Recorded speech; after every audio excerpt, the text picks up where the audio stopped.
Okay, so let's do this real quick. So the first thing that I do is looking at the composition of the photo. And I can tell right away that there's a lot of things that I could have done better on this photo. But, you know, this was last minute. I didn't know the location. I didn't know nothing. There was no plan. I was just trying to help them out real quick. So here's the photo. First thing I'm going to do is just work on the composition. Let's just do auto real quick and see. Sometimes that helps.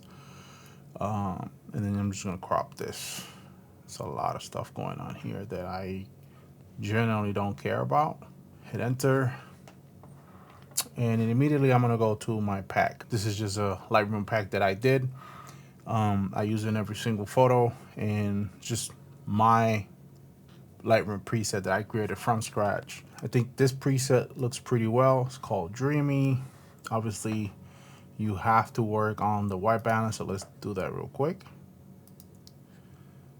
It's pretty good. Obviously, it's a little bit overexposed. There is a mist filter on my lens at all times usually, so that's why you see all the blooming effect. And as you can see, just by putting the preset on and lower the exposure, we have a pretty decent photo. There's a couple things that I'm gonna do.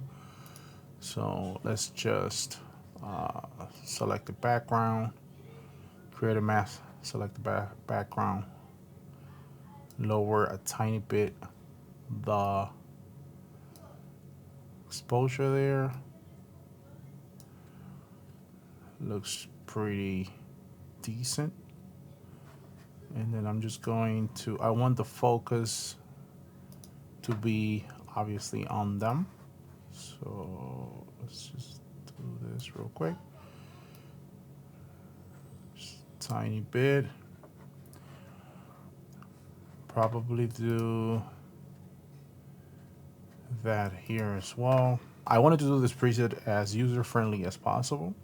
So it's literally drag and drop, but you can do some minor adjustment to make the photo look its best. So let's create another mask. I'll go now with, let's just do the radio. Do that here. And move it like that. We can lower the feather a little bit. Okay, that looks pretty good. Next thing I will do is, let's just take this out right here. I don't know if you guys can see it, but there's a wheel there. Take that out, and that is done. Then this cross right here in the background, I don't want people going to the background trying to figure out what's going on, so let's do that. Just take this out of the way. Perfect. So here, not gonna lower as much. I'm gonna boost the shadows a little bit. Contrast, I'll probably bring it up at about 5. And to me, this is pretty good. I mean, if you ask me. I mean, we started right here, and this is what we end up with. Pretty good in my opinion. I could probably go one more time and add another, and then grab it, center here to the exposure, and then we're gonna invert that. And obviously it's a little bit too much. It's almost one stop, so we're gonna go about right there.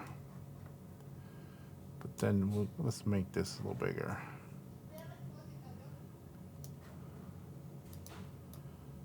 So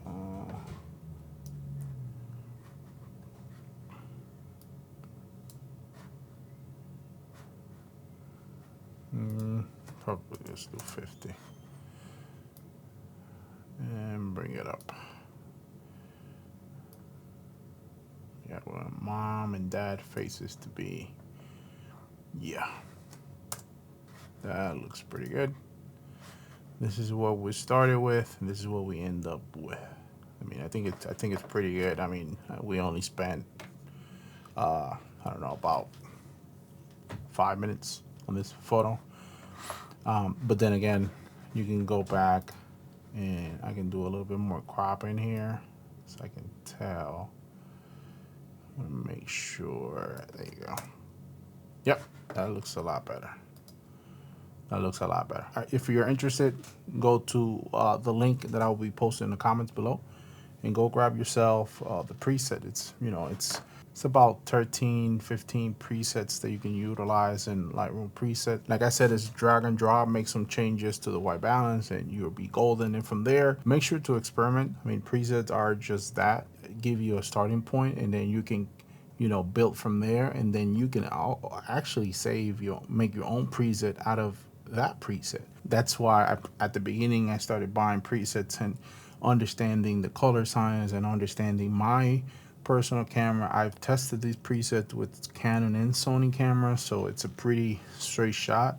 But like I said, play with the mask, the color, temperature, move things around to make sure that you got what you needed.